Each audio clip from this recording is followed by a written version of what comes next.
Later, in court, yes, Your Honor, that is ludicrous. You okay? How you doing? I'm doing good. I worry about you. Would you like anything? Hey, by the way, any of you want to ask questions, there's mics, so please. Oh, well, then what's the point of this? Well, once again, I don't understand what's happening here. I have some prepared questions from people that have been pre-selected, but if anyone wants to shout something out at random, go ahead. That's right. You've taken the initiative. Yes! Please, whoa, that's loud. It's been a lifelong dream of mine to touch your hair, so...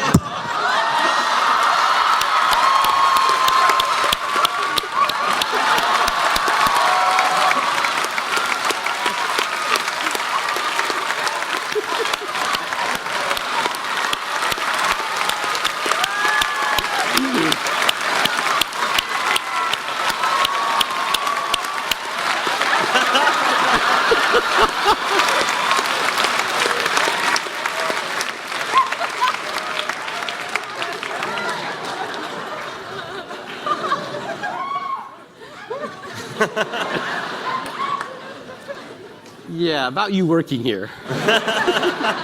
I solved that problem. Guys, no more touching questions, please. What are you talking about? Yes. Let's touch it up. All right. You know, I'm sorry, I feel really crass. I don't even know your name. Can I just know your name? Because later on, my wife's going to be like, what happened? I don't know. I don't even know her name. What did you do? We rubbed our heads together. What is your name? My name's Kelly. Hi, Kelly. We should have done this before we rubbed up against each other.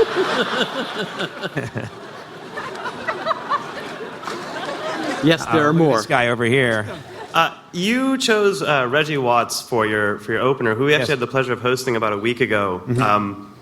Probably the strangest comedian I've ever seen. Can you talk about your choice of him and why you thought he'd be great for your tour? Someone explained to me, I've never done a tour before, and someone said, well, would you want to have an opening act? And I said, yeah, it's probably a good idea to have someone go out and entertain the crowd, but this is going to be kind of an unusual show, and if anyone's seen it or going to see it, it's not, it's not just a stand-up show where I come out and hold a mic and talk for an hour and 40 minutes. It's also not just a music show. There's a lot of different things, a lot of different components to the show. And I've got a sort of a distinctive or weird brand of comedy. And so we were talking, and someone at the company that helped set up the tour said, your opening act can really help kind of brand your tour or help brand your tour. So if you want to send a certain message about your tour, your opening act can help. And you certainly don't want an opening act that's completely... If Wayne Newton, no offense to Wayne Newton, but if he opened my show with Dunkashane, and that, it would be awesome. But he was unavailable. We were talking, and I have some really smart, funny writers, and we were chatting about it, and I said, if anyone has any ideas, and someone just said Reggie Watts. And then it was one of those things, it's like throwing a tennis ping pong ball into a room of mousetraps. Like 5 people just were like, yes, Reggie Watts, Reggie Watts, Reggie Watts, Reggie Watts. They kept saying it, and I wasn't familiar with Reggie, so I went right to the internet. You'll see, I'll tell you about it. And started looking at him, and he's got a really great, creative, unusual act. He's amazingly talented. And he just seemed perfect right away. And then our big fear was, is he available, because he's very much in demand. He had some other commitments, but he was really into doing this and moved his schedule around. And it's been a great fit, because I think the other thing I want to do with this tour is open up people's minds a little bit in a way, so that there are people that have preconceived ideas about what I do. And then they see some of the things we're doing in the show, and they see some of the things that are happening, and I think it will... we have some older people that are coming to the show that think, well, I'm going to see a guy come out and talk about his experience at the Tonight Show, and then they see all the elements we have in the show and the kind of performance level there is, and people like Reggie Watts come out and I think maybe open them up to new ideas about what comedy is, because he integrates music, hip-hop, comedy, and creates this, I think, amazing performance that, he really gets the crowd going before I even set foot on stage. Yeah. Cool, thanks. Okay, you're fired.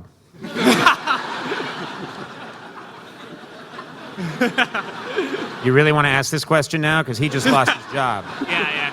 I actually have 2 questions. Nope. No, that's not how it works. You have to Okay. combine them into one question. Okay, I'll try my best. No, you'll do better than that. So one of my favorite This things isn't about Yahoo, you know. We expect the best. No reflexes, remember? Great man. So one of my favorite things about the return, or rather, you taking over the Tonight Show, was the return of Andy. I was curious Yes. to know if you could talk a little bit about, it's Andy. Why don't we have Andy talk about Andy? He's here. Andy No, Rickman.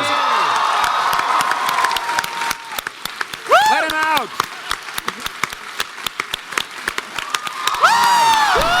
Hi there. Hello. Come, have a seat here. Thank you. Yes. It's about time. Sit right there. Hey, you know what? You can have this water, though. Okay. No, I don't want any water. Kirkland. What is Kirkland water? It's Costco water. I'm sorry, Mr. O'Brien. You're drinking Costco water. This is ridiculous. I know. Did you see they made me dance? I did. I saw And it. then a woman made me rub up against I her. know. That's why I was standing feel by so the door. dirty. I was humiliated for you. Yeah. No, I actually was just back standing outside the bathroom because I think your assistant is in there front cleansing.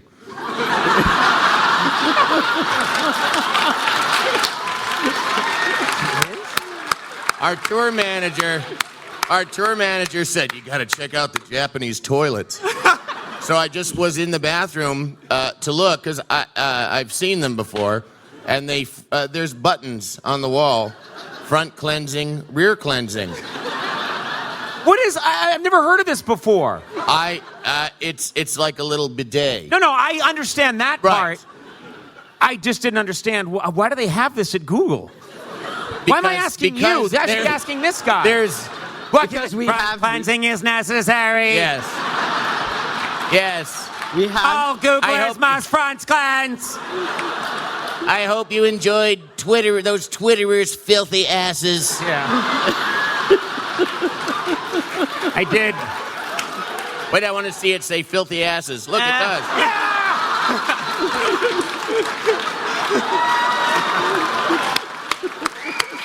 What a great. Turn this up. Turn this mic up a little bit. It's getting low. But so when I was just in the love that. I bathroom- love that. That's what we're using the technology Yes, for. I know. You know.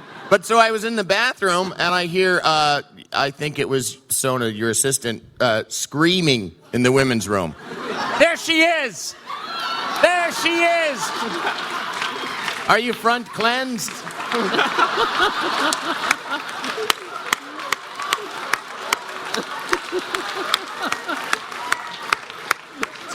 So this is This is either the best or worst thing that's ever happened at Google. so It's this not is, anything in between. Wait. More I have a questions. question. Yeah. I was going to say this is perfect for my follow-up question because here at Google we're really interested in seeing kind of what the next big thing is, kind of a little insight into the future. So I was curious to know if you guys could give us some insights into the year 2000.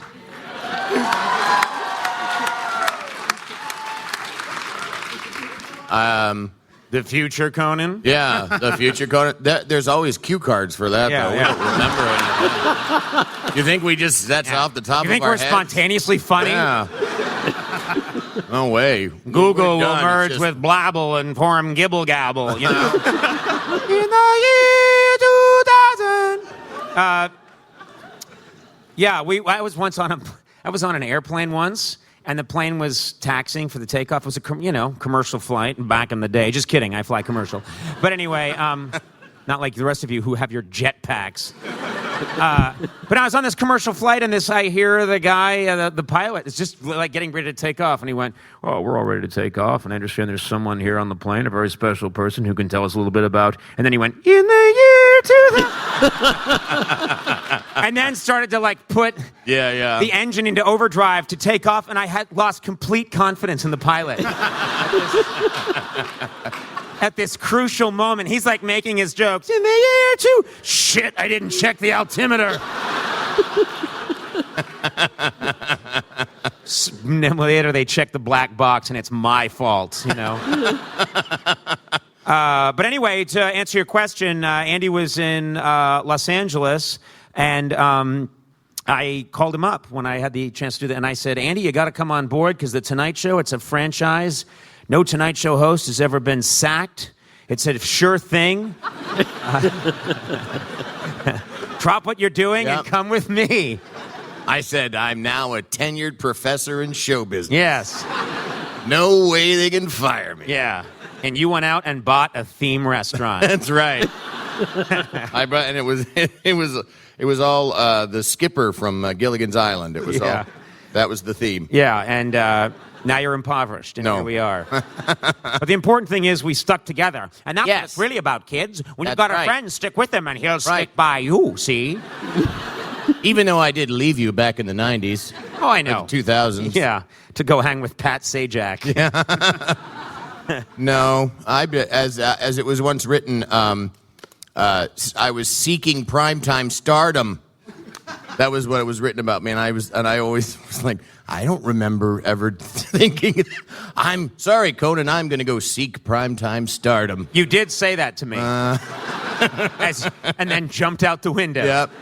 I was taking a lot of pills in those days. This gentleman right here, how can I help you? Gentlemen, we missed you. We're right here. Yeah.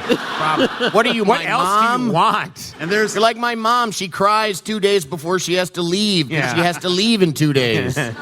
now there's something important I want to point out. It is Cinco de Mayo. Ah. Where are Noches de Pasión con Señor O'Brien? Oh, yes, Conando. Conando is... Oh, yes, can made me a huge Latino star, Conando. And I look forward to the return of Conando. I don't know what the deal is. Actually, I'll be honest with you. It's legally unclear what can come with us to TBS and what can't because of certain intellectual property issues that we address in the live show. But I think there's no holding Conando back. And I've been walking around Los Angeles, and I've had many, people come up to me and just be like, oh, Conando, you know. That's how you're known. Yeah, and I speak enough Spanish to be able to say, sí. And he always keeps a fake mustache in his pocket. Yes, I glue it on, which looks really funny over the red beard, you know. But yeah, I love Conando. He's a lot of fun, and my favorite part is Andy's cameo. He's always in a humiliating outfit. Yeah, I think I was going to be was I an actual taco? That's just a dream you had. No, because it was always like, are you going to be like in a Carmen Miranda outfit? Or are you going to be like dressed as a giant? I can't think of the word. Those things you shake. Maraca, or a giant. There are a lot taco. of things you shake. Yeah. Well, in the Conando world. Yes. Anything else, sir? How can I help you? Thank you very much. Oh, thank you for bowing to us. A little tip for y'all. Might want to bow. Yes, I bow to you as well. Hello, how are you?